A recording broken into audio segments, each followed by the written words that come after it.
नमस्कार, मी सुजाता तुमचं स्वागत करते मामाई रेसिपीमध्ये। आजची आपली रेसिपी आहे कारवार स्टाईल अंडा करी। अंडा करी करायला आपल्याला लागणारं साहित्य या प्रकारे आहे। इथे मी 4 ते 5 लसणाच्या पाकळ्या घेतल्या, एक छोटा तुकडा आल्याचा आहे, 3 ते 4 हिरव्या मिरच्या, 2 कांदे उभे चिरलेले, हळद आणि लाल तिखट अर्धा चमचा, त्याच्यानंतर लागणार आहे 2 चमचे गरम मसाला। मी इथे घरी बनवलेला गरम मसाला घेतलाय, 1 वाटी ओलं खोबरं, 4 अंडी, चवीप्रमाणे मीठ, 2 चमचे तेल आणि 1 टोमॅटो बारीक चिरलेला।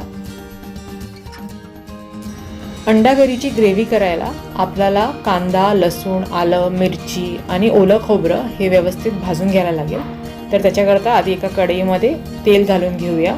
तेल गरम झालं की आपण त्याच्यामध्ये सर्वात आधी आलं, लसूण आणि मिरची घालून हे 2 सेकंड गरम होऊ देऊया। त्याच्यानंतर कांदा घालून घ्यायचा आहे आणि हा कांदा ब्राऊन होईपर्यंत आपल्याला परतून घ्यायचा आहे।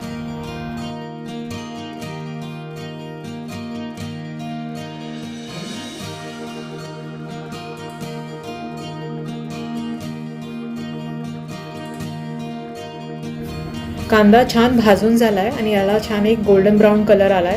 आपण आता हे ट्रान्सफर करून घेऊया दुसऱ्या भांड्यामध्ये आणि सेम कढईमध्ये आपण आता खोबरं भाजून घ्यायचं आहे। आता खोबरं भाजताना याच्यामध्ये तेल घालायची गरज नाही आहे, हे असं सुकंच भाजून घ्यायचं आहे आणि याचं मॉइश्चर जाईपर्यंत, थोडं कोरडं होईपर्यंत आपल्याला हे भाजून घ्यायचं आहे। तुम्ही मामाई रेसिपीला अजून सबस्क्राईब केलं नसेल तर त्याला सबस्क्राईब करून घ्या आणि बाजूला असलेला बेल आयकॉन पण प्रेस करा, जेणेकरून मामाई रेसिपीमध्ये नवीन अपलोड झालेली रेसिपी तुमच्यापर्यंत सर्वात आधी पोहोचेल।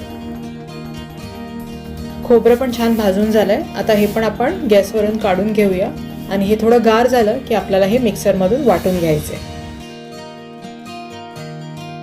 भाजून घेतलेलं खोबरं गार झालंय, ते मिक्सरमध्ये मी घालून घेतलंय ऑलरेडी। त्याच्याबरोबर आता कांदा, आलं, लसूण आणि मिरची जी आपण भाजून घेतली ती पण मिक्सरमध्ये घालून घ्यायची आहे आणि त्याचबरोबर मसाले म्हणजे हळद, लाल तिखट आणि गरम मसाला हे पण घालून आपण याच्यामध्ये थोडं पाणी घालून हे आपल्याला एकदम फाईन याची पेस्ट करून घ्यायची आहे।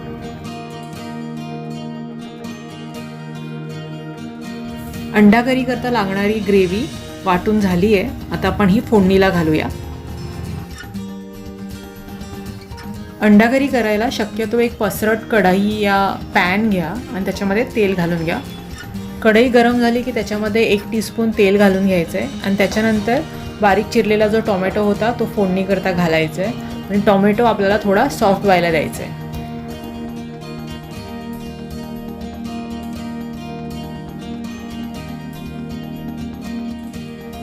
टोमॅटो छान शिजून सॉफ्ट झाला आहे। आता याच्यामध्ये आपण जे अंडा करी करता आपण वाटण केलं होतं ते ॲड करून घ्यायचं आहे आणि पाणी घालून हे थोडं पातळ करून घ्यायचं आहे। आपण ही अंडा करी बॉईल एगपासून नाही करत आहोत, आपण याच्यामध्ये कच्चं अंडं फोडून घालणार आहोत आणि एकदा अंडं फोडून घातलं की याच्यामध्ये आपण पाणी ॲडजस्ट नाही करू शकत। त्याच्याकरता आधीच जेवढी आपल्याला कन्सिस्टन्सी पाहिजे त्या हिशोबाने आपल्याला पाणी घालून हे पातळ करून घ्यायचं आहे।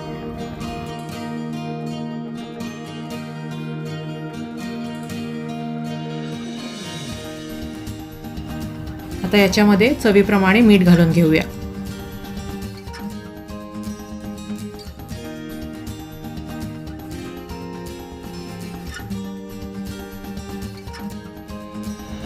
ग्रेव्हीला छान उकळी आली आहे, आता या स्टेजमध्ये आपल्याला अंडा घालून घ्यायचं आहे। अंडा करी करायला आपल्याला अंडा फोडून घ्यायचं आहे। हे कच्चं अंडं घेऊन आपण फोडून घेतोय। शक्यतो प्रयत्न करा की हे अख्खं अंडं असायला पाहिजे, म्हणजे येलो आणि व्हाईट मिक्स नाही व्हायला पाहिजे।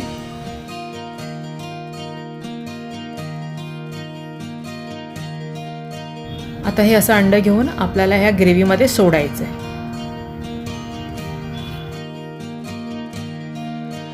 याच प्रकारे आपल्याला बाकीची अंडी पण फोडून ग्रेव्हीमध्ये अशीच अलगद सोडायची आहे। ग्रेव्हीमध्ये अंडी जेव्हा आपण फोडून टाकतो तेव्हा एका डिस्टन्सवर टाकत जा, म्हणजे थोडं गॅप ठेवून टाकत जा, जेणेकरून प्रत्येक अंडीला व्यवस्थित स्पेस मिळेल शिजायला। आता पॅन झाकून हे आपल्याला शिजवायला ठेवायचं आहे। एक 5 ते 6 मिनिटांनी पॅन ओपन करून चेक करा, ही अंडी हाफ डन झाली आहे। ही अजून आपल्याला थोडी शिजवायला लागेल. ह्याच्याकरता तुम्ही ग्रेव्ही वरून घालून त्या गरमीमध्ये ती अंडी शिजली जातील.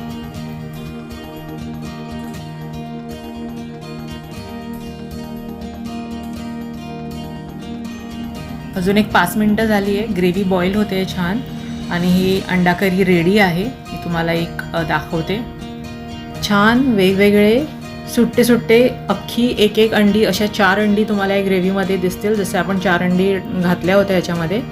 आणि कुठेही हे तुटले नाही आहेत, ग्रेव्हीमध्ये मिक्स नाही झाले आहेत, पण याचा पूर्ण चव ग्रेव्हीमध्ये उतरली आहे. तुम्ही बॉइल्ड अंडीची करी तर बनवून खाल्लीच असेल, त्याची चव तुम्हाला माहिती असेल. पण या प्रकारे कच्ची अंडी फोडून तुम्ही ग्रेव्हीमध्ये त्याला बॉईल करता तर त्याची चव अजून वेगळी लागते, अजून चांगली लागते. कारण त्या अंडीचे सगळे फ्लेवर त्या ग्रेव्हीमध्ये उतरलेले असतात आणि त्याची चव काहीतरी वेगळीच असते. तुम्ही ही या प्रकारे अंडा करी नक्की घरी करून बघा.